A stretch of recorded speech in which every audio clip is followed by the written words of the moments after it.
Is Livy coming? No? I don't know, sir. She hasn't said anything. Probably she is coming, but Okay. let me text her. Okay. Can you check in Moodle? There is a entry about final project and also about the final workshop. I think, Joy, you haven't submitted the final workshop last time.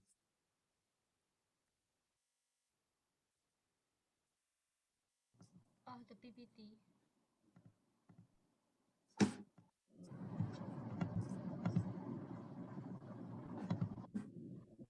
Can you hear me, sir?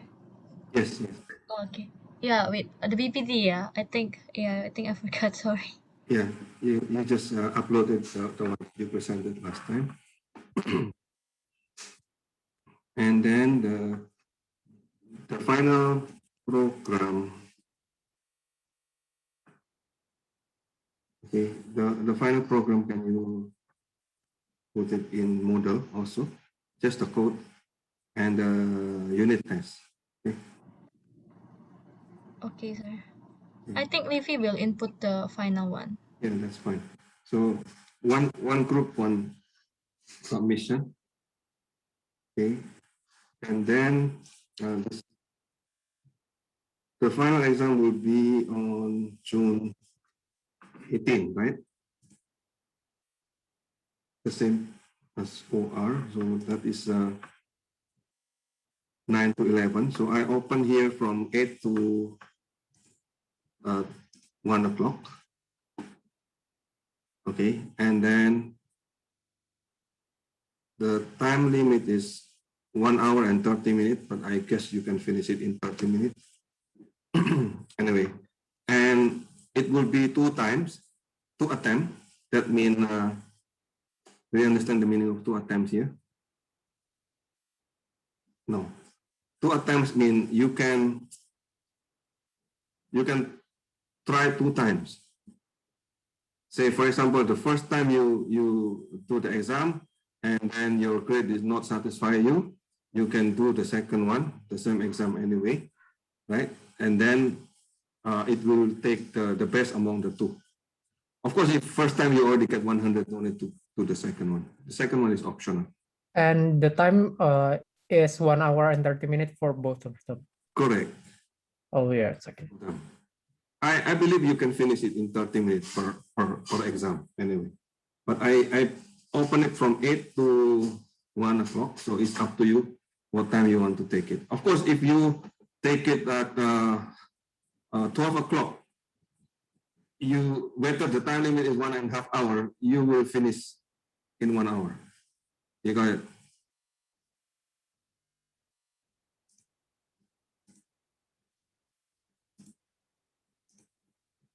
Okay, so can you see it? Yes. Yes. So it starts at 8, okay, until 1 p.m. Okay, 1.5 hour per exam. So a time is 2 times with the highest grade. That means, yeah, I haven't made the question yet. So make sure you have enough time, at least one exam, one attempt of the exam. Okay. If you start at 8, then you can do 2 times. Sure. Okay. And then you submitted the final project. So you submit the code and documentation. Please include your unit test. And of course, your unit test must run correctly 100%. Okay. And today, we'll discuss this 4th slide. Okay. This is no programming. Okay. So this is about software engineering. Okay. You can open this slide from Moodle. I'll open the PowerPoint here. So it's classical, what we have here, open source, open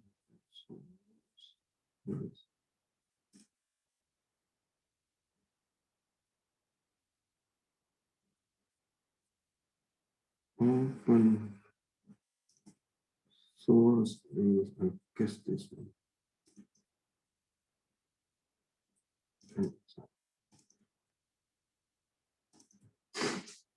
Okay, let's start.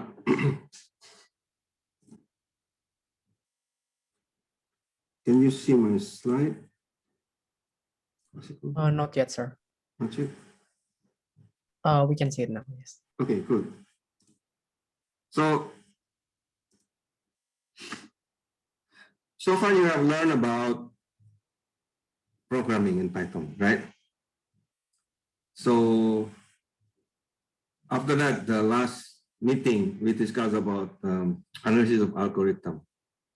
Okay, and today, this is part of introduction to computer science. You're supposed to know how is the software process was built. So this is called software life cycle. Okay, so there are many software life cycles around the world. Okay, so a few of them I will discuss with you. Okay, so what is software life cycle? Software life cycle means from the birth of idea that someone want to make a software. Okay, until the death of the software. So that's why it's called life cycle, because from the birth until death. Okay, so of course in the beginning, the birth of the software comes from the idea. Okay, then you start to define that idea.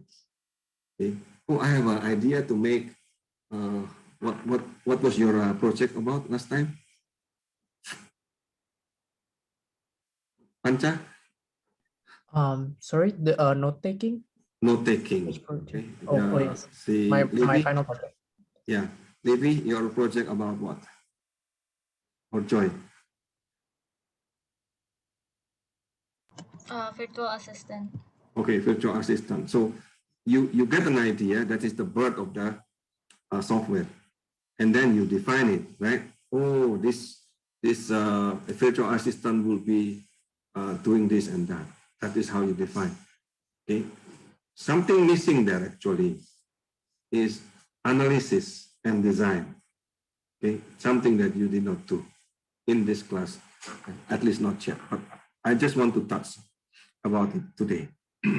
Okay, once you do analysis and design, especially if your idea is big, okay, oh, I want to create something like Microsoft Word or Microsoft Excel or some app that actually useful for a commercial. Okay, then of course you cannot just do it alone, right? You need to do it in a team. In that case, you need to make a documentation.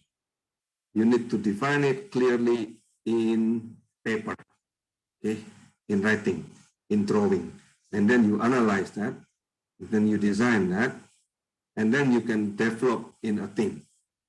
After that, you create a test, right? Okay, and then you implement that. You sell, for example, or you make somebody subscribe to your software.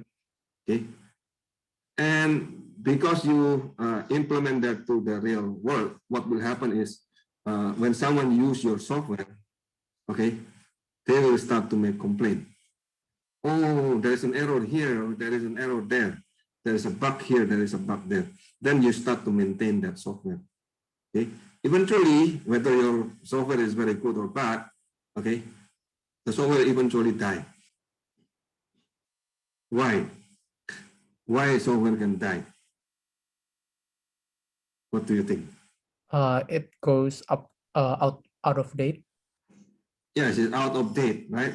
So, or probably the hardware is already so advanced, your software is no longer necessary.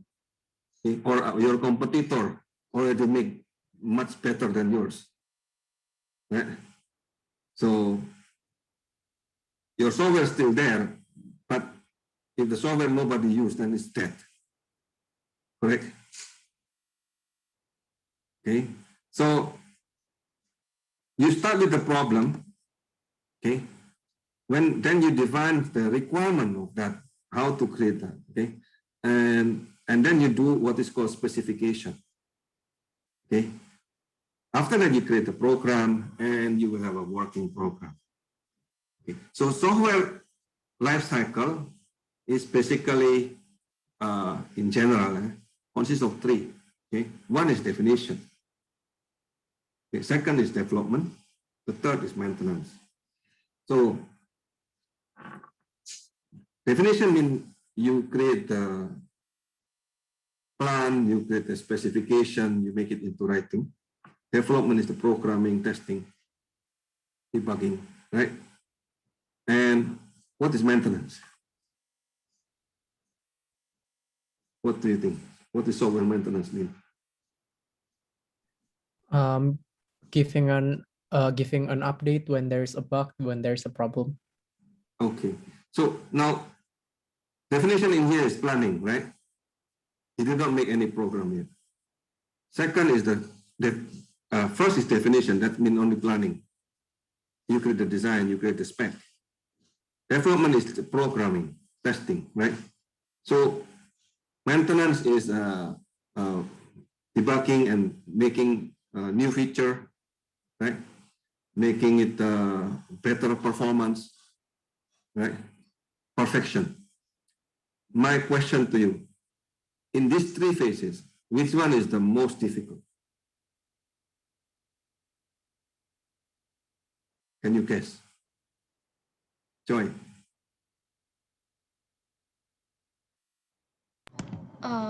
Definition. Definition. Are you agree with that, Livy? Lisa? I think it's the maintenance. I cannot hear. The maintenance. Yes. In fact, the most difficult part is not definition. Okay, it's not development. Okay, the most difficult part is maintenance. In fact, more than 60% of the real software lifecycle is on the maintenance. Okay. Yes, in this class you did not do maintenance, I know, but in the real world, okay, in the software lifecycle, it is not definition, not the planning, it is not the development that create the program is difficult. The most difficult is maintenance, to maintain it. Okay, so yeah, there. So this is called classical. Classical means you have a definition, development, maintenance. What is the maintenance here? Bug correction, the update, okay, to make it perfect. Yeah, and sometimes you have new requirement. Okay, so in definition, you have planning, you have requirement, you have design. Okay, so in the planning, you talk about the budget, how many people, what is the scope, yeah? And then the schedule, right? The requirement, you talk about the functionality of this program, right? What is the performance should be? The design constraint must be, right? And so on. So in the design, you talk about the architecture, what is the class diagram and so on. What is the possible testing about this? And then you do the coding, right? So, okay. So in the planning stage, you talk about the estimation of the budget and schedule, then you talk about, oh, my schedule is not enough or my budget is not enough, then you need to decide whether you need to go or not to go. Right? So you have an idea, but you don't have money, you don't have time, then you cannot do it. Right? So this is the planning stage. Yeah? In the requirement, you talk about, oh, what is the functionality? Okay, what is the requirement that performance must be? Okay, what is the design constraint? And so on. Okay, how do I know that this is valid? Then you need to define all these criteria in writing, not just talking. Okay. After that, you create what is called software architecture. Okay, so now, every now and then you will see somebody in YouTube or in TikTok probably say, "I'm a software architect." Okay, so meaning that they are the one who do the design stage. Okay, the software architect did not do programming; they just do drawing of UML. Okay, what is they do? They create the classes, they create the interface. You got it? Okay, and then they create the detailed procedure. What will be the algorithm inside? What is the data structure inside? That is the design state there. Okay, so and then you do the second stage, which is development stage. Yeah, you do coding, you do testing, right? So of course, in the coding, you need issue is the programming language. What I will use? Will I use Python? Oh, but Python is open source. Okay, nice, it's cheap. But I cannot make it Excel. Or if I make it executable, it will become very big. Then you probably, and the performance Python is not as good as assembler or C, probably then you decided to use C, for example. It's an issue of what programming language. Oh, C is faster, but at the same time, all your programmers can only do Python. Then you are forced to use Python, isn't it? And then style, yeah, programming style. What is the standard? Should I use Camel model of code? You know, they understand the meaning of Camel model of code. Camel mean capital letter and then lower letter. Every word will become first capital and then lower letter. Or you use underscore for its name, for example. Okay. Important here in coding, don't forget, is to create documentation. Okay. If you don't create documentation, what will happen? You will have problem during the maintenance. Okay. So next is, of course, you create testing. So each module, each function should have a unit test. Okay. Each time you want to combine one module with the other, you create another test. Okay. So the point is to create what will be the latent defect in the program. You need to test. Okay. Okay. The last phase is maintenance, meaning you repair the error, corrective maintenance. Preventive maintenance means before an error happen, okay, then you prevent that error. How do you do that? You add documentation, you add comment, right? You add modularity. You put the function, combine them into classes, for example. Okay, you refactor the name that is only X, Y, Z. You name it correctly so that people will understand what is X is, what is Y, what is Z. Okay, so there is what is called update maintenance, meaning you perfect it, improve the functionality, improve the performance. Okay, sometimes you need to change the algorithm. Sometimes you need to change the user interface. Okay, there is another case is called adaptive maintenance. What is adaptive maintenance? There is a change in environment. Okay, so what is environment here? Environment here means operating system or the hardware. Say example, long time ago, the code was written for hardware that is 8-bit, okay, and then improve become 16-bit, improve again becomes 32-bit. Now is all hardware is probably 64-bit, isn't it? Okay, so every time there is a new hardware change worldwide, then you need to change your code to adapt to the new environment. The same thing with the operating system. Okay, so Windows update now is Windows 10, right? So if there is a Windows 11, Windows 12, I don't know. Okay. So then you need to change your software to adapt to the new operating system. That's the meaning of adaptive maintenance here. Otherwise, your software dead, isn't it? So there are certain things that your user may want to have a requirement that change. They want to have different features, functionality. Then it is called enhancement. So maintenance can have any of these: correction, preventive, update, or enhancements. Okay, until here, is there any question? What did you learn?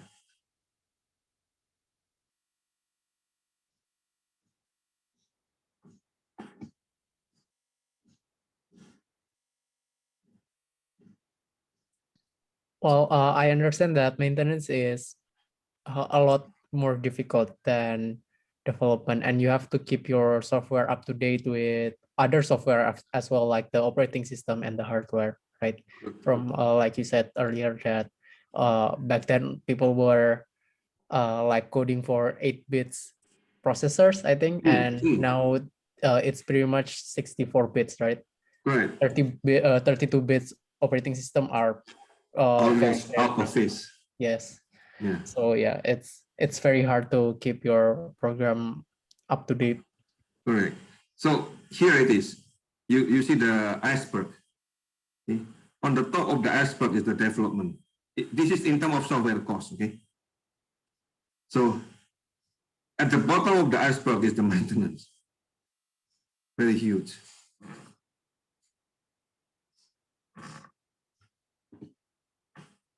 Okay.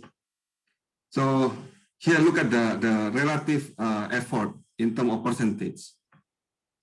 Okay. So on the top is, you see the design is about 15% in terms of effort, number of hours. Okay.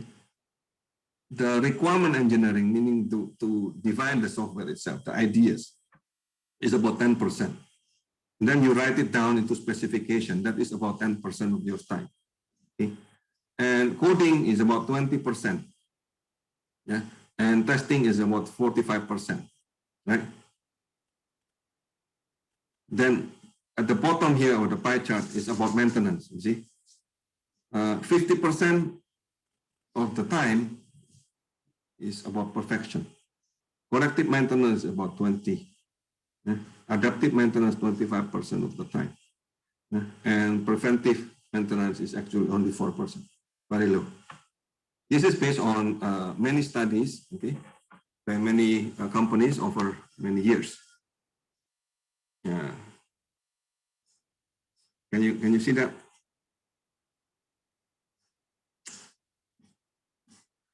And this below pie chart is actually the 60% here, the maintenance below. Okay. The above pie chart here is the development and definition. Okay. So there is what is called classical SLC, software lifecycle. Okay. One is called code and fix. This is probably this is what you do now. Okay. Second is waterfall, and then I will discuss rapid prototyping. Okay, what does code and fix mean? Code and fix mean no requirement. You did not write anything. Okay, no design. There is no specification. Okay, and this is okay for the class project. Okay, but for the real world project, this is a maintenance nightmare. Say you make a code today. 1 year after this, you start to check your own code, okay? The one that you make. Can you remember? I don't think so. Okay? Unless you keep using it or improve it, then you know. But if not, I think you will forget your own code. Okay? So the diagram is like this. First, you implement the first version, and then you modify until the client is satisfied. So basically, there is what is called post-delivery maintenance. and then come back again, you modify again, until finally you cannot modify anymore, then retire, state. So this is for a small project, programming exercise, yes. But remember, this is the worst software lifecycle. This is the most expensive way to create a software. Why? Because it's very difficult to maintain. Okay. If only 200 line of code, LOC here is line of code. Okay. 100, 200 line of code, that is easy. Yes, you can do it. You can use this. Okay. For the real world project, okay, this is the most famous one. Okay, this is called waterfall model in 1970s. Well, some big project, for example, for the government, sometimes they still use this. Okay, but this is classical. See, the modern life cycle is not like this. Anyway, so it starts with requirement. After that, you do analysis. What is the analysis? The result analysis is your spec. Okay. Okay, probably you get confused what I mean by requirement and spec. I will give example. Go ahead, example.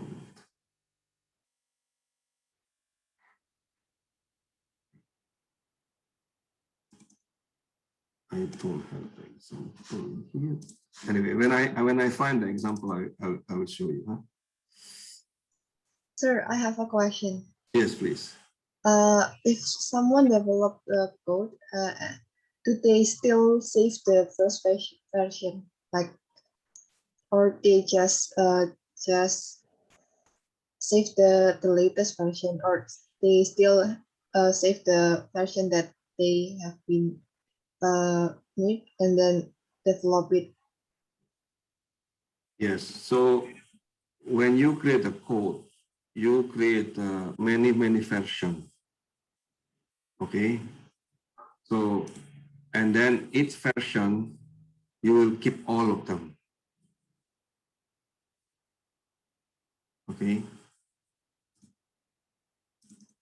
Oh, here, I have an example of spec.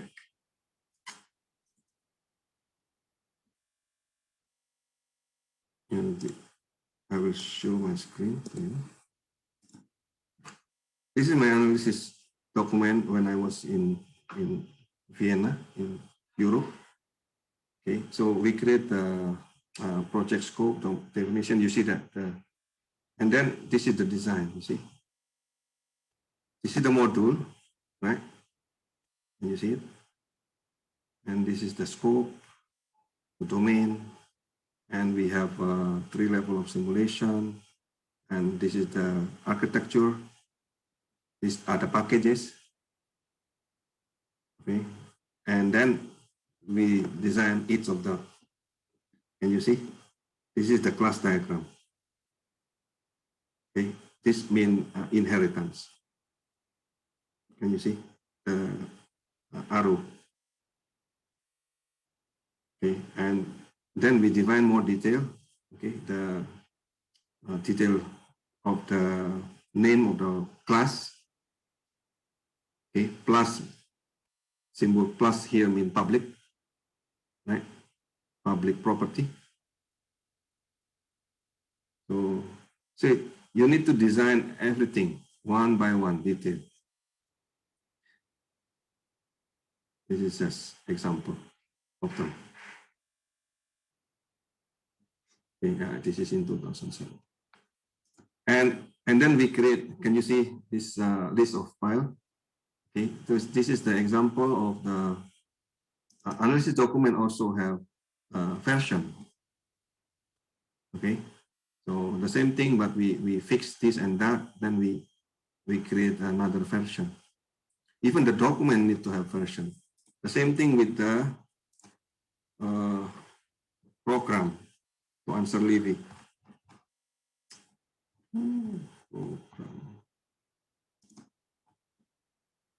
Program. Okay. So you start to create the program, then you have a several version of that. Okay. say, for example, my chatbot. See, chatbot 1, chatbot 2, chatbot 3, chatbot 4, chatbot 5. Okay, not just finished. Can you see?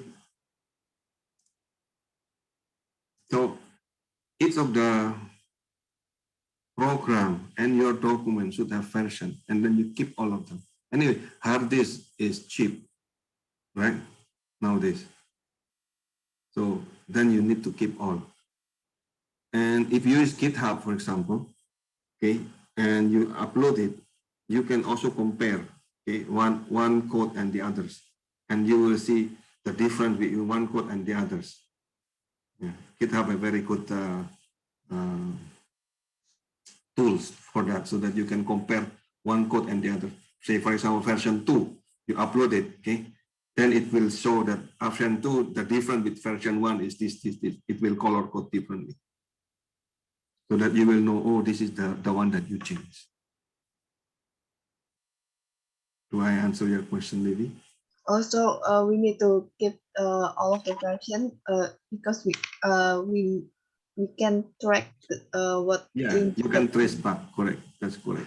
Uh, You can trace back, and then sometimes, okay, sometimes you deleted that function, and say in version 2 you deleted that function, and then in version 5 you remember that that function in version 2 was actually useful. Then you put it back. Oh. Possible, right? Yeah. Okay. Yeah. Keep in mind that when you do revision, okay, there are a lot of version, and then there is a version that all can be reused again in the new version. The thing that you already deleted. Say, for example, in version 3, you start to make it, and then it doesn't work. Oh no, right? Version 2 was working already, but suddenly when you create version 3 not working, what you will do? You abandon version 3, right? And then version 2 become version 4, isn't it? And then you redevelop again from version 2, not from version 3, right? Yes. Yes. So then you said, oh, this is not working, version 3 not working. I will start version 4 based on version 2, not version 3. Possible.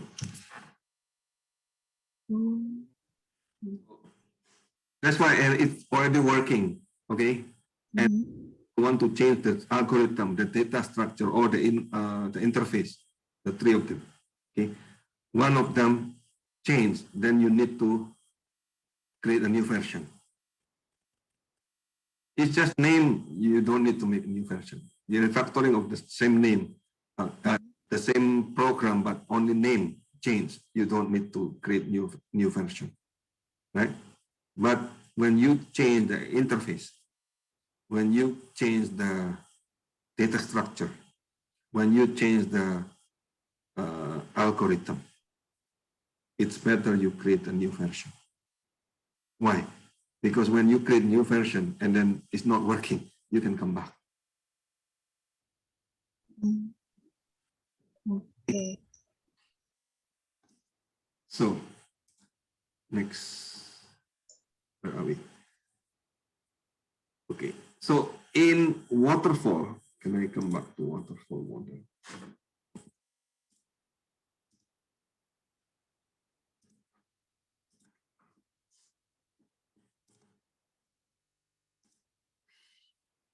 Okay.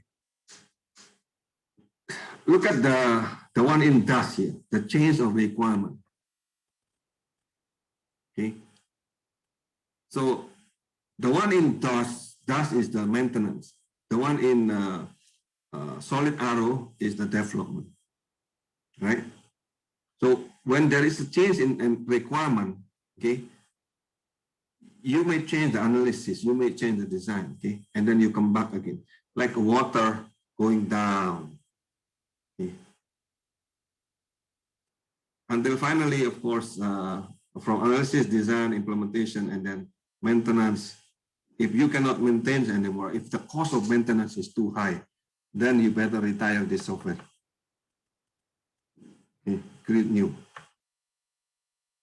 Right? So this is important. This is what make it waterfall model. No phase is completed until documentation of that phase has been approved by SQA group, yeah, software quality assurance group.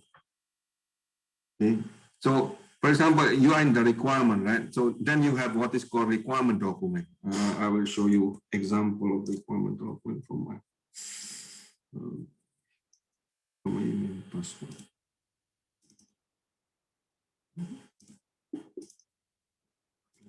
Okay.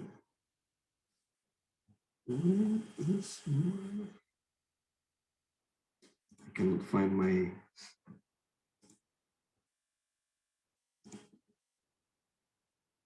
anyway. I cannot remember where I put it. Anyway, let's continue this so that we will not miss our time. So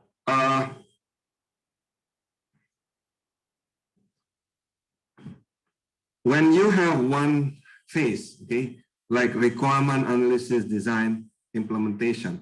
So each of these states must have documentation. Okay, so if you have a documentation of that phase, for example, documentation means spec, right? So then if your spec is not approved by the SQA, that means the group that actually check the quality assurance, then you cannot go to the next phase. Okay, testing in this case is not separate phase, but in each phase should have testing. Look at this characteristic of waterfall model. There is a feedback loop, okay, and it is actually documentation driven. Okay, so some use UML, some use DFT. Okay, what is DFT? DFT is diagram. DFT. Flow diagram, something like this. Can you see?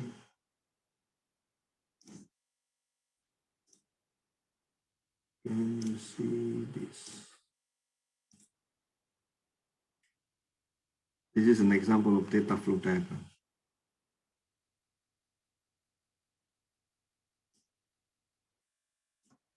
Okay. You just check in Google, you can see all the diagrams. Okay. Next, come back to the slide. You see there is a feedback loop here for each of the phase. Okay. So what is the advantage of waterfall? The step is standard. Okay. So it's clear that all things are important. Okay. And there is a formal contract. Say, for example, I was hired just to create the spec only. That means the requirement until the analysis. So someone else will do the design. It is possible like that. Is it clear? Or I was hired to be a software architect. That means I'm only doing the design. They give me the spec. Okay, I will do the diagrams of the class diagram, the module, and so on. I will never do the coding because someone else will do the coding. Is it clear? So the contract exists between the user and developer. The developer is not always just do the coding. Can just sometimes help the client just to create the spec. Sometimes just to help the client to do only the design. Okay, when your software is big, okay, there are a lot of parts that each part will be done by 1 or 2%. And because there is a formal contract, okay, so then if it goes to court, okay, if there is a dispute, it can go to the court, right? Then that formal contract will be used for the evidence in court. You got it? So, but that's for big project, usually government. Okay. The problem with this is it's very rigid. Okay, very rigid. What if you want to change the user requirements? For example, I have an idea like this. Okay, you know, when you have a new idea along the way, okay, the answer is no, no, no. Why? Because when you change the user requirement, okay, then the spec will change, then the design will change, right? All of this will create a problematics because the documentation, everything need to change.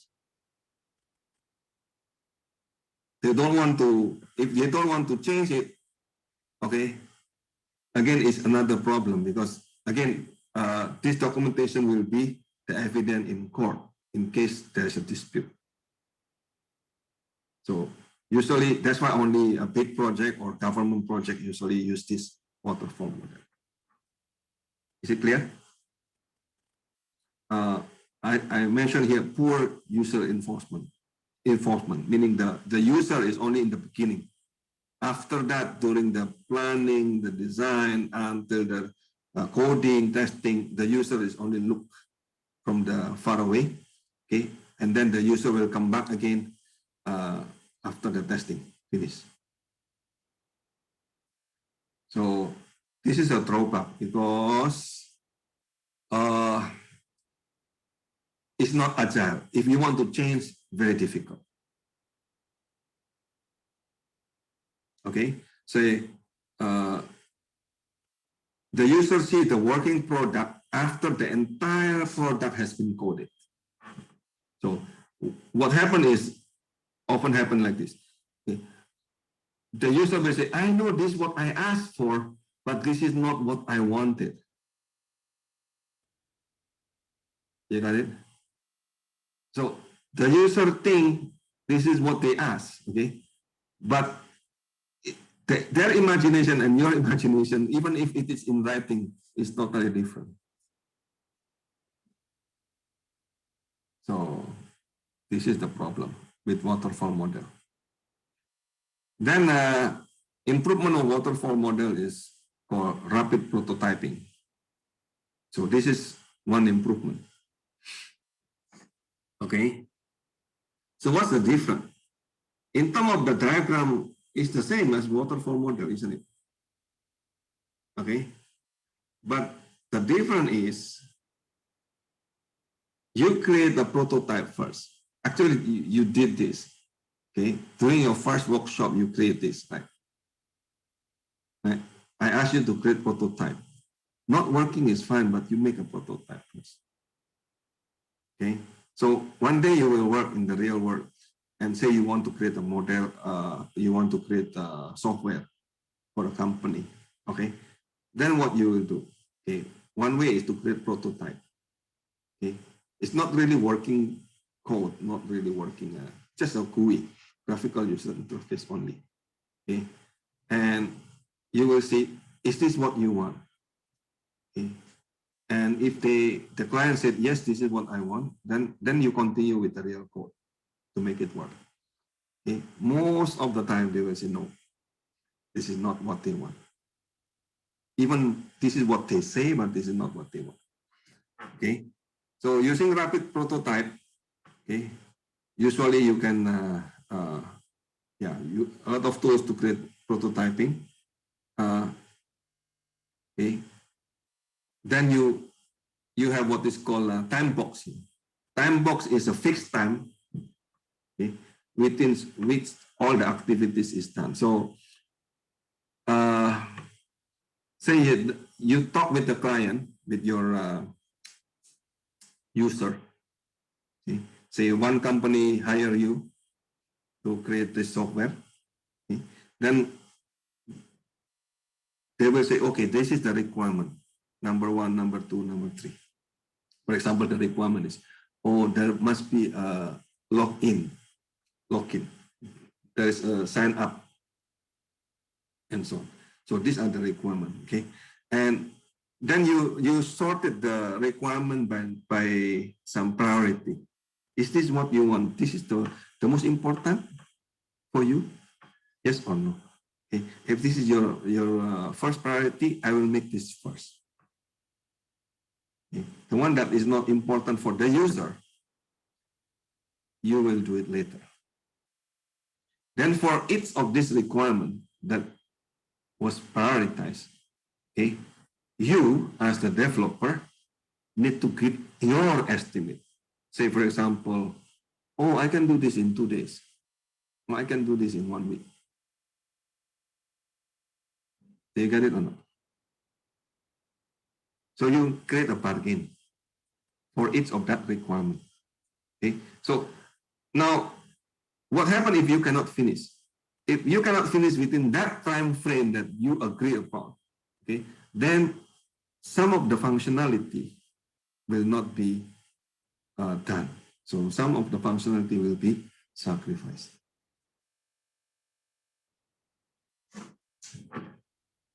This is the concept of time box. Any question?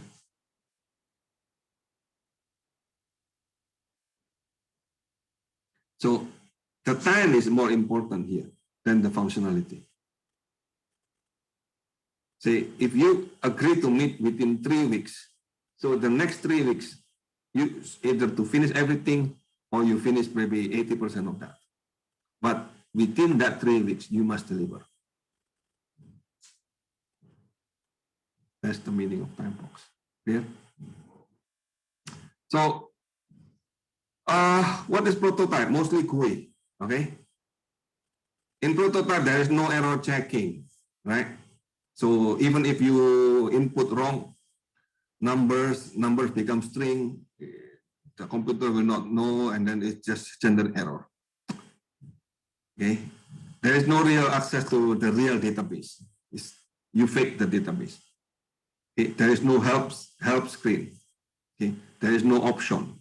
So the point of prototyping is useful for the user to try it out, to react, to comment, to give the final approval, so that when you create that software for your client, okay, the client is confident that this is actually what they want. This is what actually they need. Okay, there are many missing features that you can add later on. Is it clear or not? So how do you improve this compared to waterfall? Okay, so it improved the flexibility, isn't it? Because the user now can change the requirement during the prototyping.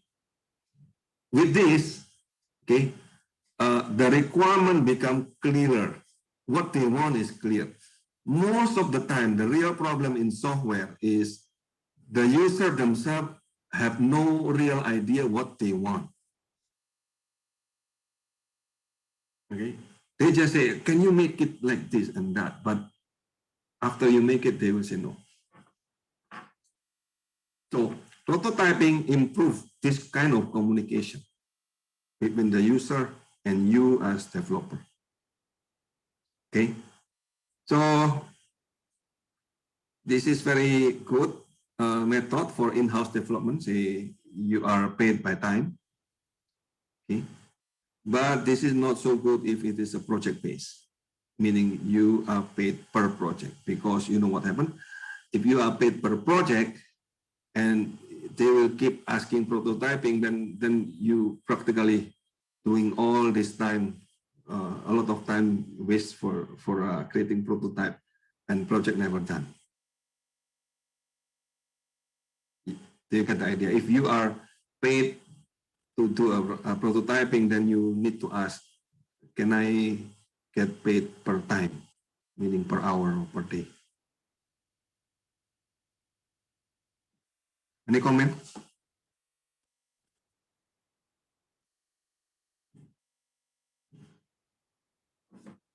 I just blabbering here, or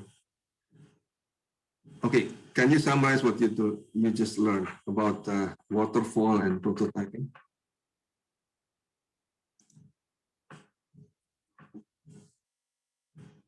Michelle, Libby, Joy.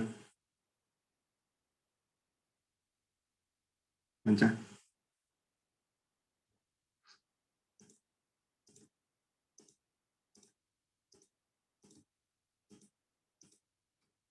Are you still there? I'm sorry, sir. Are you seeing something? My internet was a bit a bit bad today. Oh,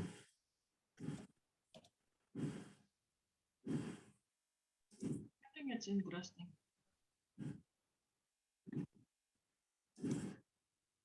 Hello. hey, yeah. Please give your question or comment if you have.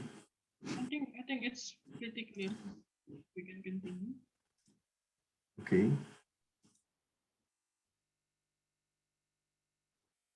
Okay, I'll continue with open source.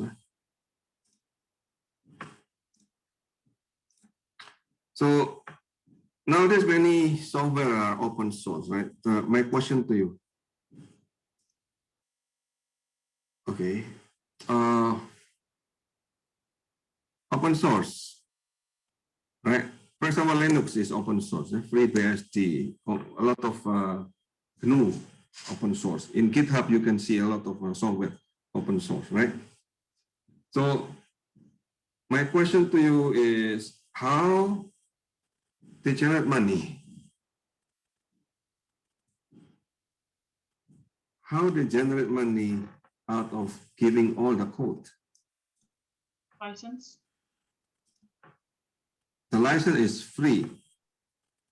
When you say free BSD, mean even the license is free, meaning that you only need to mention their name. That's it. Is it upgrades? Hmm? Upgrades. Upgrade? Yeah, so they get money from giving access to like a more upgraded version of the code. They give money from the upgraded version. That's one possibility. Yeah, but sometimes no. Right. So if they do that, there is what is called dual license. Right. One is the license that is free, and the other part is the one that actually commercial license. Right. But say for example, Spider or Python itself, how do they get money? By giving it away, everything. Isn't that strange?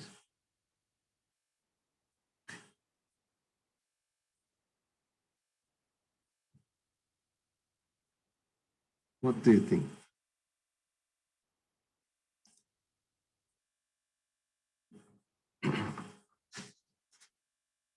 Okay. So, okay, let's discuss about open source. Okay.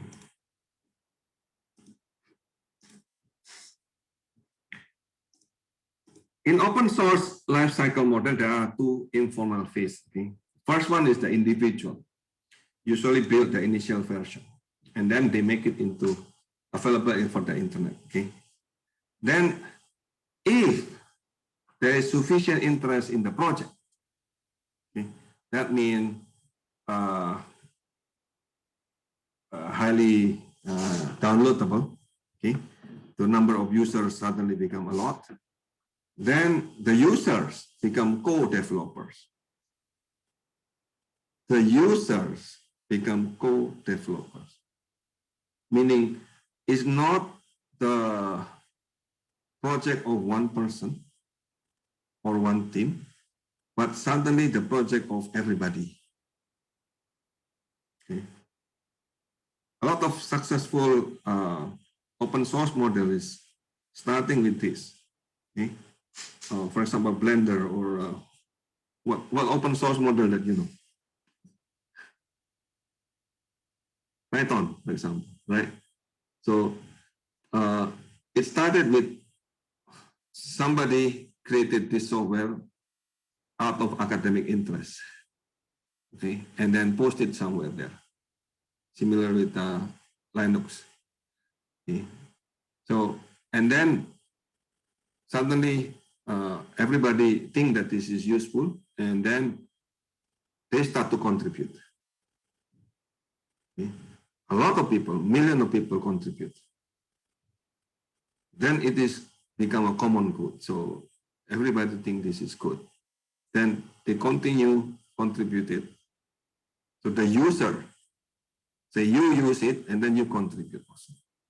So the key point is the individual, okay, generally work as volunteer. No one pay them. So they just want to spend time to create open source project for the community. Okay. I understand in Indonesia, especially, this kind of thought is still very difficult to adapt, isn't it? Why you give your time and software and probably your money for other people, isn't it? But this is how you do. Okay, so you contribute back to the community, and then eventually you can benefit from it. Okay, say either you create certain version that is paid, or use subscription, or the advanced version of the upgrade is actually paid. Because now you are the expert, right? Now you are the expert of your own software that you started. Then, of course, now somebody will pay you because of that. Okay, so open source rely on the fame of that software. Okay, so the second phase in the open source is actually the maintenance, right? What is this? The maintenance is done by the user. Remember, maintenance is the high cost in software development lifecycle is the maintenance. But in open source, the maintenance is actually very cheap. It's free. Why? Because when you have problems, you report it, right? And then somebody think that this is important for them also, then they correct it. So they correct the defect. So the corrective maintenance, the perfective maintenance, if you want, oh, I want to have additional feature of it, then they do the perfective maintenance for free. Okay. Sometimes people say, oh, why this is only in Windows? I want to do it in Linux. Then they do what is called adaptive maintenance. They adapt it to the new environment. Again, it's for free. So when you get something, you want to give back to the community. That's the idea. Okay. So the developer here is no longer developer, is now become co-developer or co-maintenance. Okay. So if you look at this, okay, we put it into diagrams. What is this? First, implement the first version and then do maintenance, right? And then finally you do retirement. Hey, did you see this kind of diagram before? What is this diagram that you see this earlier? What SLC, what software lifecycle that you see have similar diagram? Anyone?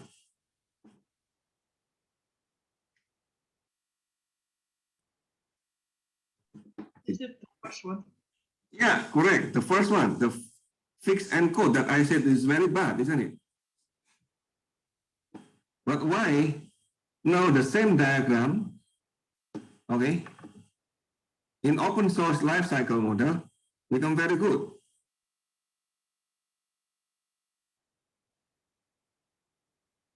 Yeah. So this is exactly the same as rapid prototyping. This is the same as code and fix, isn't it? Okay. So in rapid prototyping, the initial version is discarded. Okay. But in code and fix or open source model, the initial version become the target product. Okay. So if you look at this diagram, you will see that the open source project, there is no specification, there is no design. Okay, but why they become successful without design, without specification?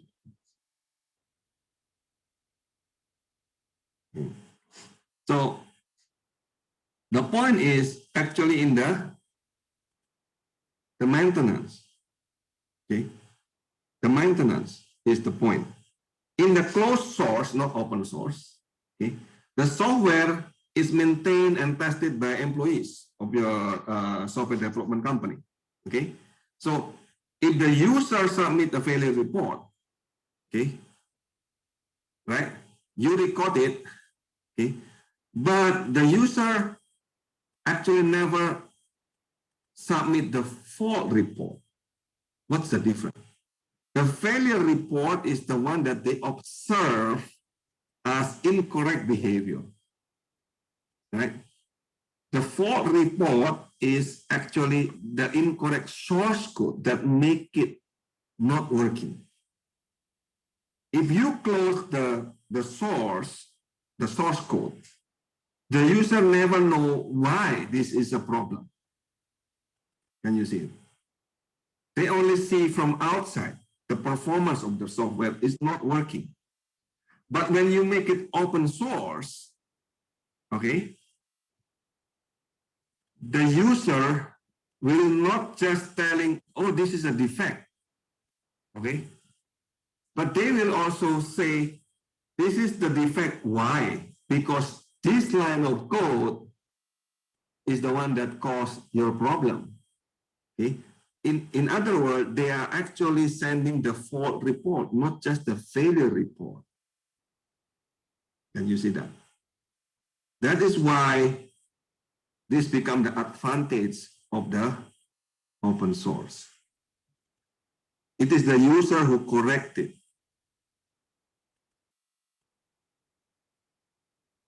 Okay, so in that case, we can define in the open source model, there are two groups. Okay, one is the core group. The core group is just a small number of people who do maintenance. Okay, they are the one who's responsible for managing the project and have authority to install the fix. And then the second group is the peripheral. Okay, this is millions of people who submit the defect report or the fault report from time to time to improve it. Can you see that? Okay, so if you use a closed source, not open source, okay, usually after careful testing by the SQA group, okay, say 1 year later you produce the new version of the software, right? But when you use open source, what will happen is almost daily, okay? Daily version. Every time you have a report, you create a new version. So the term here is release early and often. Can you see it or not? That's why the open source model works.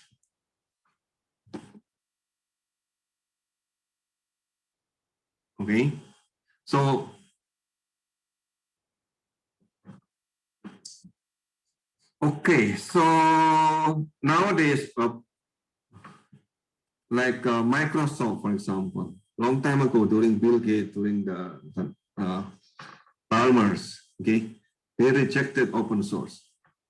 Okay, now during Satya, right? So Satya bought GitHub. Now GitHub is belong to Microsoft, and Microsoft also become open source community. Can you see it? Becoming more and more into this direction. Okay.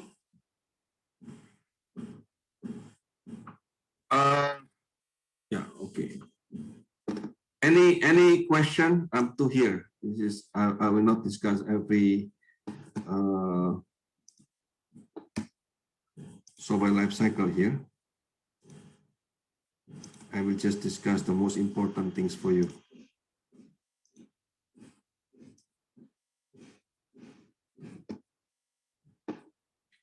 So the next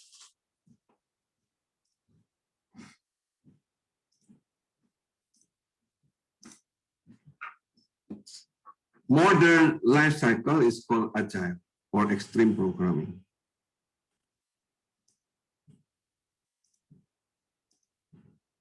Okay, so this is the last part I want to explain to you about XP and agile, so that when you talk with other people, at least you know. Okay, so this is a new approach, and we have a lot of things to say here. So the user will create what is called stories.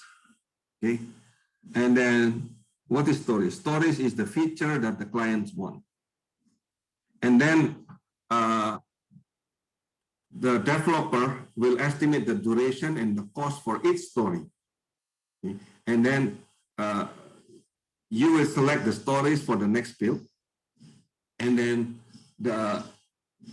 in each build, you divide into tasks. And then you create test case for the task. Okay? There is also what is called pair programming. Okay? I will explain in more detail in a few moments. And there is also what is called continuous integration. There is some unusual things about XP. What is XP? Extreme programming. Okay. So usually 2 programmers with 1 computer. Okay. Using XP, you have 2 programmers, 1 computer. And then, unlike a waterfall model, where the client never be there, in XP model, the client representative or the client itself, himself or herself, must be there. So the client representative is always present if you want to use XP. Okay? And there's a rule in XP that the software professional, okay, the developer cannot work overtime for more than 2 weeks. Okay? And in XP, there is no specialization. And always to design via refactoring. Okay, there are a lot of acronym here. Okay, I'll just skip this. So what is XP anyway? What is agile process? Okay, this is just one of the many new paradigms. Okay, so in 2001, they started to create like conference, and then they lay out several principles on how to create the software.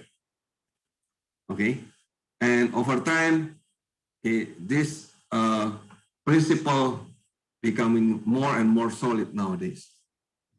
Okay, so in that manifesto, okay, is similar to open source. What? They want to deliver the working software frequently, ideally just every 2 weeks, every 3 weeks, you will have time boxing.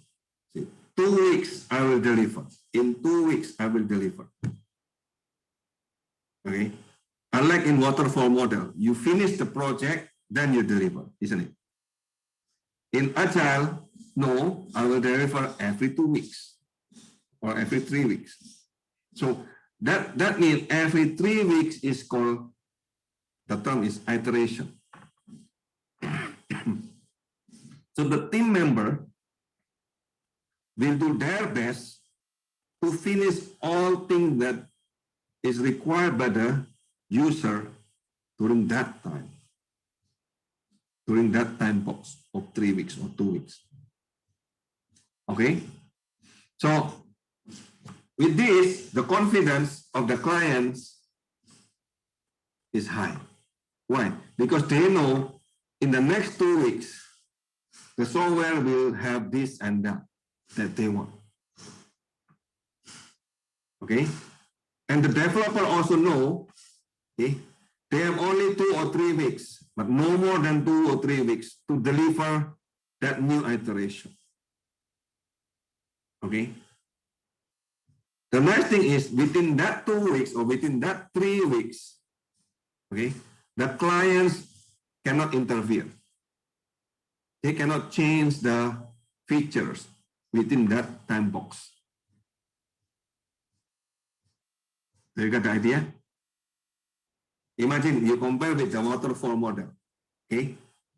In waterfall model, you create the spec, yeah, you create the design, okay, you develop the code, right? You develop the testing. After 1 year, you finish, you deliver to your client. Or in agile process, it's reverse. Okay. You only do it in 2 weeks. How are you going to do it in 2 weeks? Some certain thing that you need to do it in 1 year. What do you think?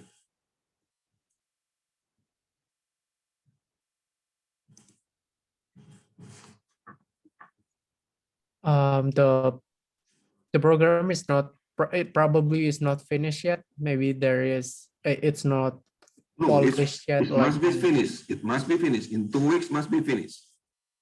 oh,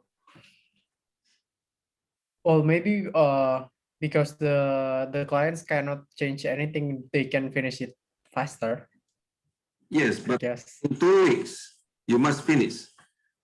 The real program, the whole program, you finish it in 1 year. Okay? So it's use a waterfall model. That program, you finish it in 1 year. Right? Now, suppose you use Agile. Okay? You probably also finish it in 1 year, but the difference is using Agile, every 2 weeks you deliver. Using a waterfall model, you finish everything, then you deliver after 1 year. What they deliver in 2 weeks? Oh, so it's parts of the programs, maybe. Correct. So it's correct. not done yet. Yes. The whole things, okay? It's just small part of the program. So what part of the program that they deliver within that 2 weeks?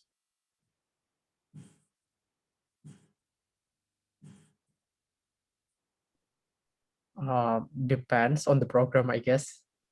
No, something that the clients want. Okay, I will show you the process. Okay. Okay. Another common feature in Agile is called stand-up meeting.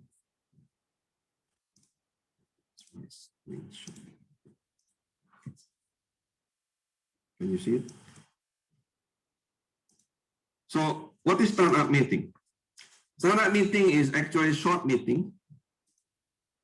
Okay. Stand-up meeting is short meeting that held every day in the morning. Say you are joining a software development company that doing an agile process. What you will do every morning, you will have a stand-up meeting. Why stand? So that fast. Okay, and attendance of the stand-up meeting is required. So you participate in a circle. Okay, you cannot sit down because if you sit down, it will make it very long. So it's just no more than 15 minutes. Okay, and then during that meeting, these are the questions. Okay, what I have done since yesterday meeting, yesterday morning. So basically, you are talking about progress of yesterday. Okay. Next, what am I working on today? What is your plan today? Next, what problem are preventing me from achieving this? That means you discuss the problem that you faced yesterday. Okay. And then you report that problem. What have we forgotten? That means among these 2 weeks time box, all the feature that you promised to the clients, okay, what you have forgotten. Okay, and then the last part is you ask, what did I learn that I would like to share with the team? So this is sharing. Okay, now remember goal of the stand-up meeting is to raise problems, not to solve them. Okay. So after that, you have what is called follow-up meeting. Okay. After the stand-up meeting, you know the problem. Then you separate into smaller team, and then, okay, you have what is called follow-up meeting. Okay. Now, in stand-up meeting, okay, and time boxing, you understand what I mean, the time boxing, right? Within these 2 weeks, these features must finish. Okay. So using stand-up meeting and time boxing, okay, this is a very successful management technique. Okay. And now we utilize in most of agile process. Okay. The most important here is actually communication. Communication between the clients, with the developer, communication among developers. So if you have a problem, then we can solve this as soon as possible. Okay. That's why during the stand-up meeting, the clients must be there. At least the client's representative must be there. This is the hard part in agile process. Okay. So agile process have many success, especially for small to medium scale of software development. For large scale, again, they still prefer the waterfall. Okay. So the key here is refactoring. You know how to do refactoring, right? You remember.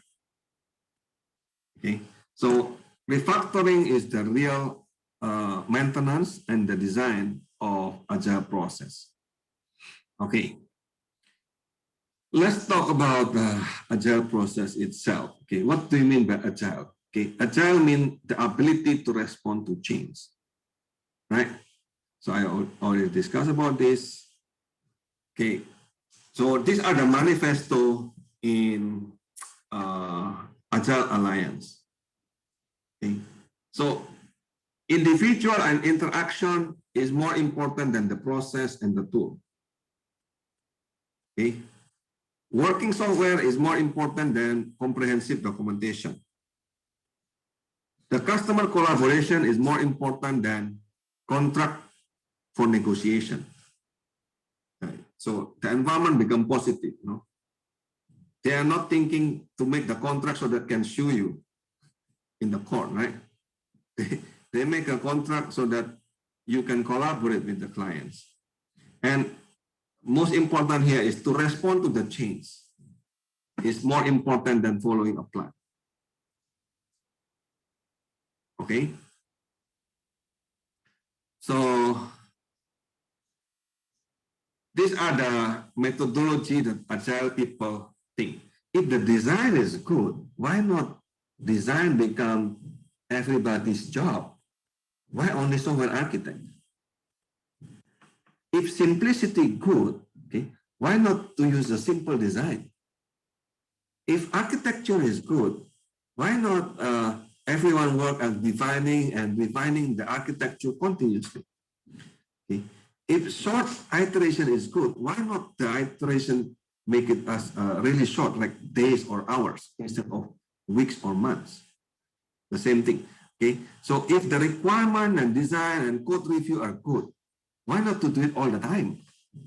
If testing is good, why not to do it all the time? Even the customer need to do the testing. Okay. So if the integration testing is good, why not to do it all the time? That's the question that people seek in agile process. Okay. So they want to do, instead of one big project, okay, they do it iteratively many times. Okay. But in a short iteration. Okay. I give you example, not just in the software. Okay.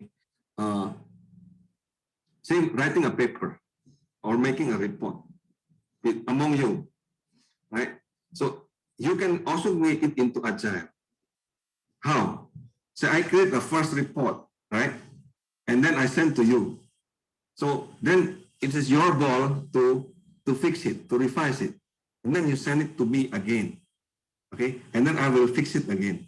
And then I will send it again to you. Can you see the process? It's a short iteration to revise the paper or the report.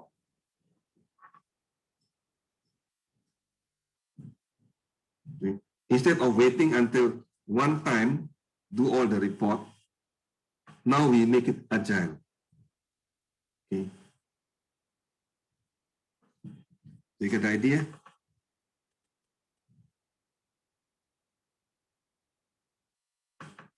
So agile process have assumption that the design must be simple. Okay. The quality of the code must be very high. Okay. And the agile also have assumption that customer can change their mind. They can substitute some functionality. They can change priority. Customer is the king, right? And for that, the developer will deliver most value for the business to maximize the ROI, the return of investment, okay, or the time to ROI. So you remember the cost of change is actually higher, okay, over the software development. So in the requirement, you see the cost of change is actually very small.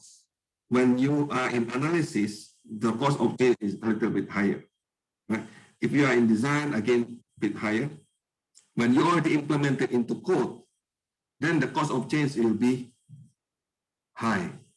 When you are in the production already delivered to the real user, okay, then the cost of change is the highest, right? So the question is, what if the cost of change is actually flat? Right? So the agile process thinking, is it possible to make the cost of change is flat? How? Well, you can do it if you make a better program organization. You create object-oriented. Okay? Instead of just function, now you create classes. Okay? You can do it if you make a simple design and then keep refactoring of that design. You can do it if you make an automatic testing. Okay?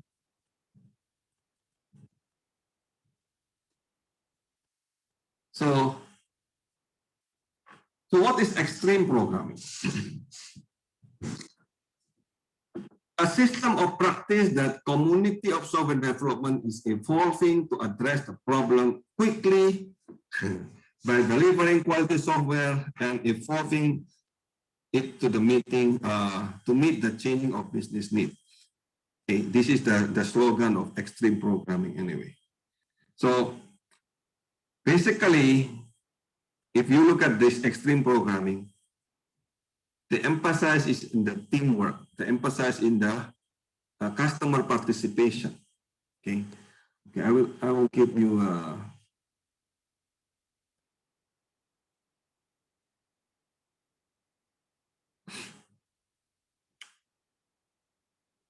I will give you the, okay, maybe I should give you this. This is important. Okay. So first we talk about product. Product means the software. Okay. So if you want to create the software, you create what is called stories. I'll give you stories, example of stories.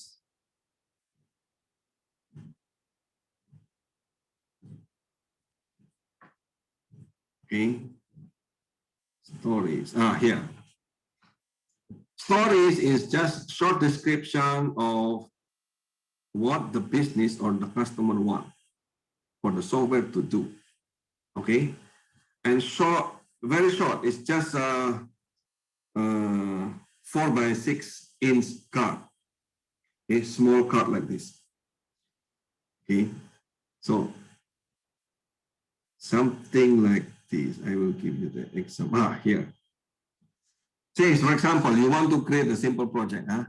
So you want to create this kind of website. Okay. Then this is the example of stories. Okay. This is what the client write. Some page trigger the login mechanism, some don't. The list of pages that do or don't is dynamic. The mechanism is triggered once per session. This is what the client write. Okay. So then what the developer write? They are down one day.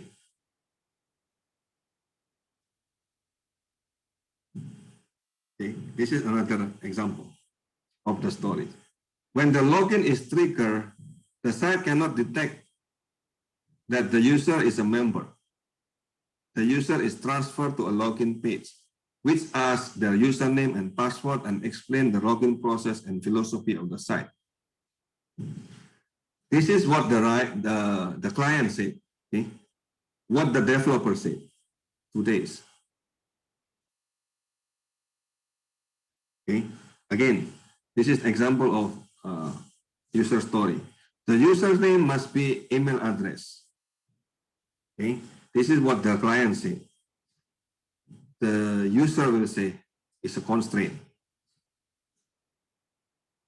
Okay. Did not even say how many days. Look at this example. After the user create a lot of stories in the card, okay, then the developer will write down as numbers. Say, for example, user story point 4.2, 4.1, and so on. Okay, and then no, because they are using card, okay, what they will do is they will sort the card based on priority. Okay, they will sorting the card based on priority. Which one is long term? Which one is immediate? Which one is short term? Okay, the user who prioritized? The user.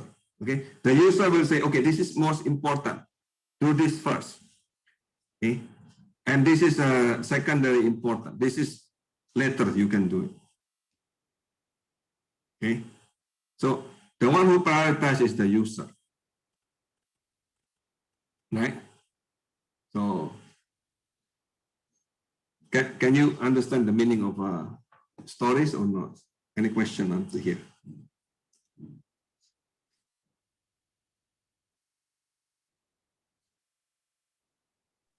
So stories is like feedback, right? No, stories is the requirement. So for example, in your group project, what is your group project again? The note, right? So what is the feature in the note? Note taking and agenda. Yeah, go into more detail. What is note taking and agenda? Which one first you want to do? The agenda first. Agenda first. Okay, explain what is agenda. It's like note taking with the calendar paste. Okay, so that the one that you just mentioned, you put it into a card, into a paper, small paper. Okay, that is user story. Say you are the client, right? You ask me to do that as a developer. So you write down that stories that you want me to make, right? Then I will say 2 days. So you got it. You create all the detail that you want to, the developer, you are the client, right? You create all the detail that you want the developer to create into stories. Okay. And then you send to me, and then I will write down the how many days for each story I can make it. Oh. Estimate. after I get your story, I do estimate, and then I send it back to you as the client. Then you prioritize. Oh, this one is 1 day. This is 2 days, right? Then you say, okay, I want this is number 1. This is number 2. Okay, I want this next time. Remember, we have time box within 3 weeks or within 2 weeks. This is the time box. That means if you put 2 days, then you add another 3 days, it's become 5 days. It's only 1 week.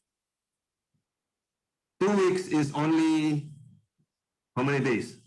10 days, right? So then you will prioritize, hey, you have only 10 days to finish this. 5 days a week, right? So 10 days to finish this. So based on the stories, then you add up so that it will become 10 days. I see, I see. You see it now. Yeah, I get it. Okay? So now, because you already know that you need to finish it within 2 weeks, and you already end up all the numbers, or how many days, right? Then you know within these 2 weeks, this is the one that priority. You got it? Yes, yes. Is this something important or not? You see? Something new, definitely something Yeah, something new. This is management, you see? new. Okay. If you only learn how to do coding, well, yeah, that is good. But at the same time, you need to know how to manage, right? Isn't that also useful? Sir. Hello? Yes. Do you get it? Yes, yes, I get it. Okay, okay. Oh, I've heard there's a term called Agile Scrum. Is it the same? Agile. Agile is the same as XP. Just it's Agile, right? Yes, this is Agile. And what and about the Scrum? Yeah, it's the same. There, actually, I mentioned earlier, but I did not. I just skip it. Remember, where is that? Ah, here. Uh, because I don't like to talk about the names, you know. I just want to talk about the ideas. You see this? Oh. Okay. When you talk about Scrum, DSDM, okay, Crystal Family, FTD, whatever the name there, pragmatic programming, it's all the same. Agile. Mhm. Okay. Okay. Someone always create a new name just for marketing purposes. Okay. I see. Oh, you see. Okay. So I'm just talking about the core idea here. Okay. I just don't care about the name. You got it? Yes. Yeah. So basically the same idea anyway. Yeah. They just make the software and then they name it something, okay, just for the marketing purposes, you know. Okay. But I'm talking about the idea. How do you manage to create the software? That's the most important part there, right?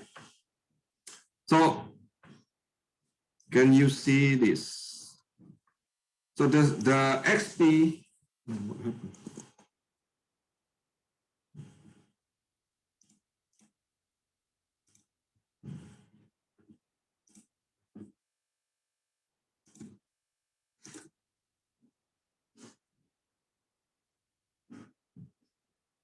Where am I? Oh, there. Okay. So the XP or agile process is actually a cycle. Okay. The first thing they call it product. The whole product. Okay. The second, one product is divided into release. Okay, this is just a term so that you will know. You divide one product into many release. Each release divided into many iteration. Okay, each iteration is divided into tasks. Each task is divided into many episodes. Okay. Okay. So in the product, you create what is called stories, right? And then, okay, one product divided into many release, remember, okay? So what is this? In the release, you will have a release plan, okay? So one release is usually about 6 months. Yeah. Minimum is just 1 month, but usually 6 months is one release, okay? So in the big planning, okay, you talk about the product and then, okay, I will divide into this release, second release, third release. Okay, so say you will finish everything in 1.5 years, right? So then, okay, in this planning for release, okay, you will release every 6 months, say, or every 2 months. Then the date is fixed, okay? The date of the release is fixed. The cost is also fixed. Okay? The quality, the features are also fixed. So then you decide the scope. How many stories you should do, okay, for this release? Of course, you will sort the stories that is important. The stories that is not so important for now, for next time, for the next release. Is it clear or not? So this is like the big plan. The release is 6 months. So this is the big plan. Okay. So of course you can still adjust, and the next release you can still adjust. The next part is called iteration. So one release consists of many iteration. Okay. One iteration is usually 1 week up to 3 weeks. This is the one that I mentioned a while ago. Okay. In each iteration, the customer, the client will choose what is the user story that need to be implemented within that time box. Okay. The user need to choose which one is the most valuable. Okay. Right. And then what they choose as user stories, okay, must be fixed, will not change within that 2 weeks or within that 3 weeks. Okay, so then they need to do what is called acceptance test. After they deliver within that 3 weeks, the user, okay, the customer will say, okay, I accept this. Okay, you understand the meaning of acceptance test? Acceptance test means, look, I will accept your deliverable if you deliver this and that features that I want. Okay, so now given the amount of user stories, okay, and then the velocity estimate, you know the meaning of velocity estimate, the one that you put on the at the bottom there. Okay, 1 day, 2 days, like that. That's meaning velocity estimate. How fast you can finish that story. Okay, based on that user story and the velocity estimate, okay, then you create the priority. The customer is the one who prioritizes. Okay. After that, of course, begin the what is called task. Okay, task. The task is among developer. Okay. The iteration here is between developer and the customers. Right. In the task here is among developer. So developer is a team, right? So then you sign up. Okay, the stories is divided into many tasks. Oh, I give you example first so that you will know. In the back,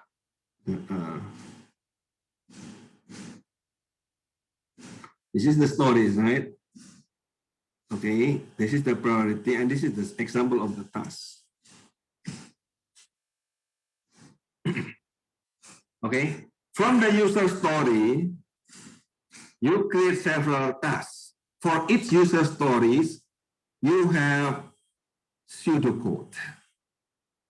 Can you see this example? So, for example, you read the cookies. If present, you display the login acknowledgement with the user email address, an option to blow away the cookies and log in as someone else. Else, bring up the login page. The user stories you see a while ago was written by the customers. They are not developers. The task is created by the developers. You. Can you see it or not? So from one user stories, you design the tasks that you need to, that the program need to do. Okay? This is another example, login task. Take the data from HTML input, check the database for the email and password, store the cookies if selection has been made, route the URL from where you come from. If successful, create the session. If not successful, come back to the login message which indicate the value. So this is the task that the program needs to do. Right? So, and then you call this login task. Okay? So then what you will do? Among the developer team, okay, these are the tasks, right? Then you said, who will sign up? Okay. Oh, for the login task, programmer Jim will sign up with the estimate of ideal hour 4 hours. I will finish this in 4 hours. Okay. For the login page, again, Jim will say, okay, I will finish this in another 4 hours. Can you see that or not? So you sign up as the programmer, okay, as the developer, you sign up for this task, for that task. And then you estimate your ideal hours. Do I have a definition of ideal hours? Oh, here, yeah. This is the definition of ideal hours, okay? The amount of work you can complete in a week during which the phone does not ring, there are no meetings, you don't have to work with anyone else, nobody bugs you, you aren't sick, you don't have hangover, you don't get hungry, and you stay alert and you see the pig fly. So ideal weeks, meaning you don't get disturbed. You fully concentrate on programming. How many hours you can finish? Can you see it? So you sign up, okay, in that earlier.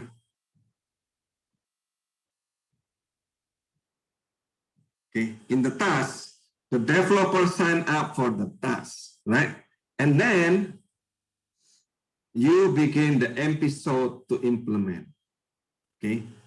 And make sure that the task is completed. If it is the last task, the developer ensure that the story is completed via acceptance test, okay? So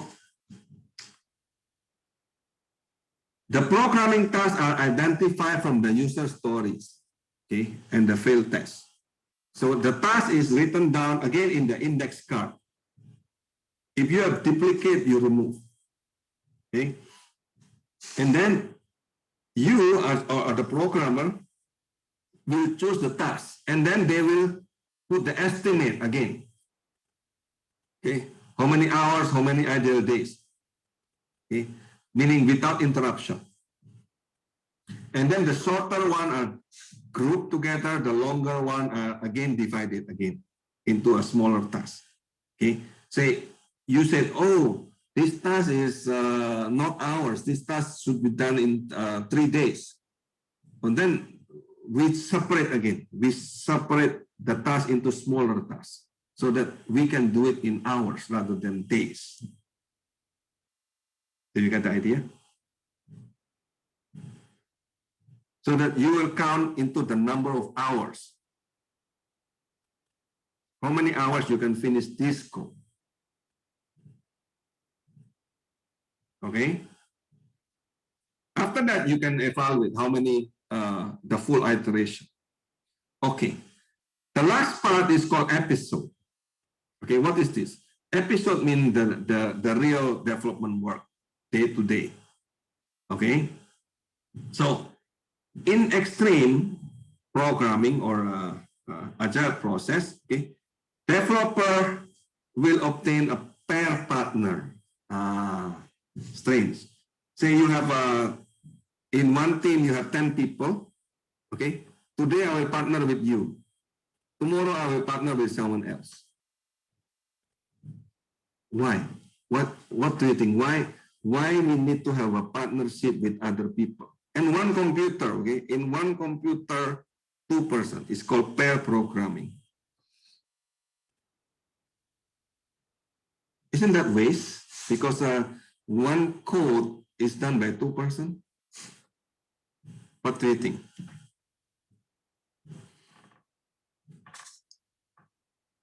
This is always a question about the I think it prevents like error, right? It is better like one could be programming and one can like be evaluating. Exactly. Very good, Pancha. Okay, so pair programming works. Why?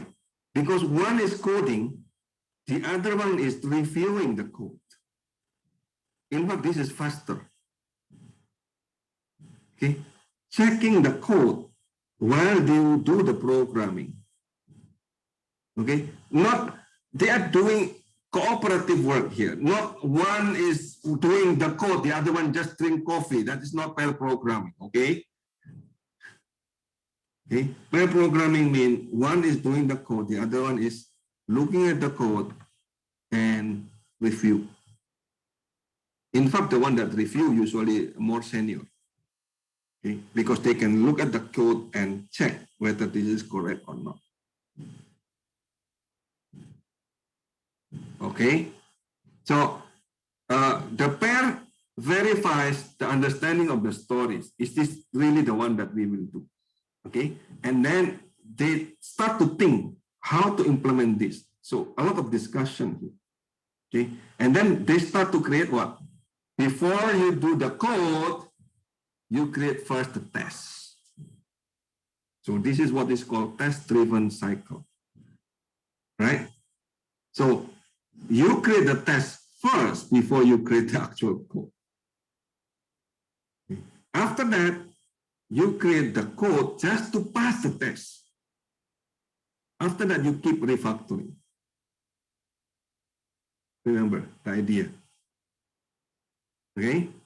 So at the appropriate interval, then they integrate this code to the base.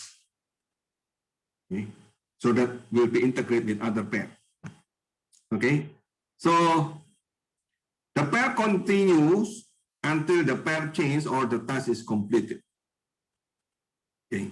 So the important here is actually the communication within the pair, right? In many software development companies, if you don't do pair programming, what will happen? Everyone don't know what the other are doing, right? And then if someone's sick, then you are in trouble because that programmer is very good, so and he can do everything, then everyone else cannot do anything because someone is sick. But using pair programmer, okay, what will happen is if someone is sick, everyone knows the code anyway because keep changing the pair, isn't it? It's a democratic way. Okay? So meaning that now everyone knows everything. If someone is sick, no problem. We are a very robust team. Okay, the code is not belong to you. The code is belong to the company. not belong to the programmer. Is that clear? Okay. So there are a lot of feedback in these ideas. Okay. So the pair will create the feedback, constant communication, daily stand up. Again, there are a lot of feedback. Okay, between the clients and the programmer, there are a lot of feedback. Okay? And after one iteration, then a lot of feedback from the customer and so on. Okay. Okay, so come back here to the task. So after you create the task, okay, and you sign up and you create the estimate, what you will do? Of course, the next time you do is to track the progress of or for each programmer. Okay, this is an example. See, this is in one day. Okay. Oh, Jim is already finished login task, right? And Jim also create the database task. Okay. Bob is finished enter guest task. The estimate is 4 hours, but Bob finishing in 1.5 hours. For every hours count here. Can you see it?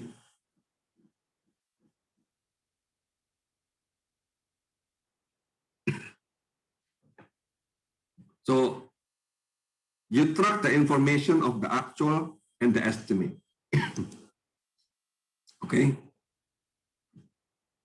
So this is the most important part there. So if you can track this, then over time, this become a knowledge management. You got it? Meaning, oh, this kind of problems can be solved within these hours. And by putting the estimate and the actual hours, as a programmer, you also learn that, oh, probably your estimate is too high. Oh, probably you overestimate or underestimate. Then you need to adjust it so that your estimate will become more and more accurate. Got it?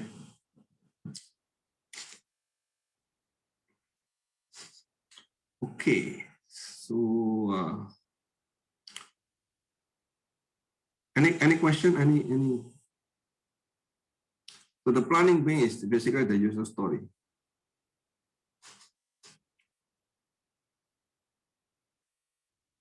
Any question here? So one more thing I want to, okay, the rest you can read by yourself, okay? So actually I already talked about it along the classes last time, okay? So this is just the summary of that, the one that we talked last time, okay? So one more thing I want to talk with you is about the requirement, okay? During the requirement, I think I have the slide in requirement there, right?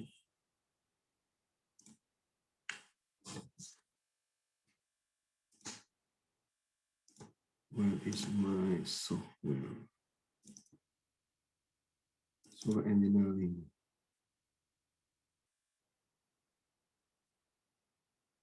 Requirement engineering. Did I put the slide on requirement?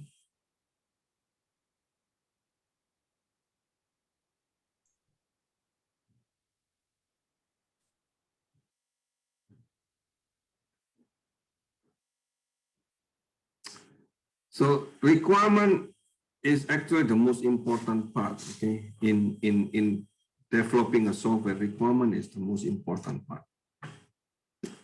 So requirement means what user want, okay? If you can create the correct requirement of what user want, then your software is actually very good already. If your requirement is wrong, okay, then whatever software you make will not become successful. Okay. In fact, your business in software it's really depend on your in the requirement. Requirement mean the business idea of the software. Okay. Now, in creating the requirement, you need to create what is called scenario. Say, I give you an example of the login a while ago. Okay.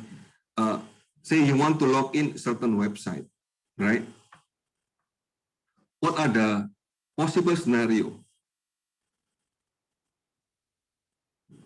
So, of course, the best scenario is the user will fill up the username and the password, right? And the username and the password match what is in the database, then pass. That is the normal scenario, isn't it? But when you create the requirement, you don't just create a normal scenario. You need to check all other alternative scenario, which is called extension of that scenario. Okay, so in creating the extension of that scenario, you need to be paranoid.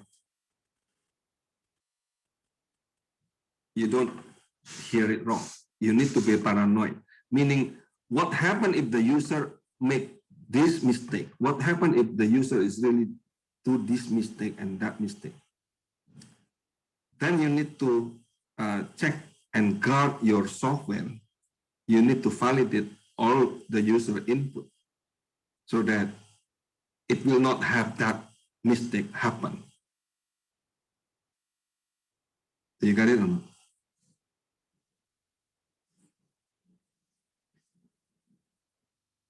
Often the software created without this kind of thinking, then of course the software is actually very bad.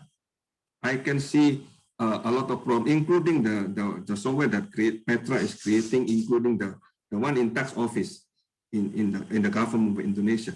Very bad. Okay, because they don't thought of certain scenario that actually very common to happen. Then the software actually fail on that particular scenario. So in creating the software, you create all possible scenario. Then you back up all these possible scenario with the code. You need to validate your code. You need to validate the user input. Okay. So this is all what I want to say. Thank you very much.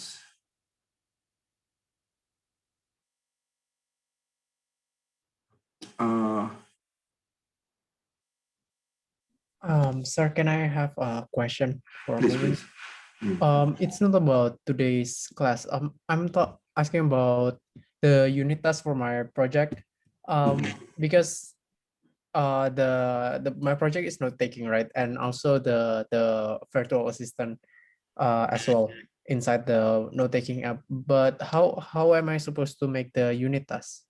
What input should I test? Because it's a note taking, so it can pretty much take any input. Yep. So for example, if your input is actually, you can put the input as text file, for example. Can you get it back and show? Sorry, sir. For example, the input will be text file. Text file. Yes. And if you use PyAuto GUI, okay, you can actually fill up that in certain coordinates that you put. Oh, wait. So I try to input files into the. Yes, one is the files, okay? And if the file is very big, for example, will it show? When the file is actually empty, will it show? Oh, yes, okay. Remember, yes. you need to do all the scenario, the alternative scenario that make the program fail, isn't it? Okay. Okay. So. Oh yes, okay, I see. So yeah, for example, when there is when there is nothing There is inside no the file. text. If there Yes. is no file, what will No happen? file. Will the program error? No, Yes, right? yes, okay. Okay. Yes. See, a lot of things that you can test. Oh, okay. Yeah, I can try that. Yes. Yes. Okay. Just to make sure that the program will still run correctly, even if there is a problem. Okay. Okay. This is very important lesson in software making, is that you start to create the scenario, you start to create a testing, okay? So Yes. that it will cover all the possible problems, and then you solve that problem. Yes, sir. Okay. Good question. Okay. Okay, thank you, sir. Enjoy this semester. Thank you very much. This is the last class, right? Yes. Your feedback in a few minutes. So is there anything you learn? Is there anything you don't like, you want to change for the next class? Not for you, but probably I want to get some input. I think it's been pretty good. It's been your explanation is very clear, and sometimes even though we don't like fully understand it, if we ask you, you are willing to explain it again, so we can understand it well. Okay, so is there anything I need to improve, or or the material is too much or too little? I don't know. I think the material is appropriate. Yeah, it's okay. enough. It's okay. Yeah. I don't know. Maybe other students. Yeah. Okay. Tell me, Joy, Livy, Michelle. Honestly, it's been great, sir. Because at first I was scared that, oh my god, computer science I might fail. But turns out, I'm scared like, oh no, the lecturer must be like very smart, and I'm like very dumb with some problem. But turns out you're very, very humble, and like you teach us patiently. So I think that's great. I understand when you explain to us. Yukata. If you understand, I'm glad. Livy, no problem. Yeah, no problem, sir. Yeah, because if I have a problem, you always help me to solve it, even if it's not in the class. Yes, of course. So this is your second semester. Second semester, is it correct? Yes, second semester. Okay, so Eileen, you have any feedback? Is there anything I need to improve for next year, next time in this subject?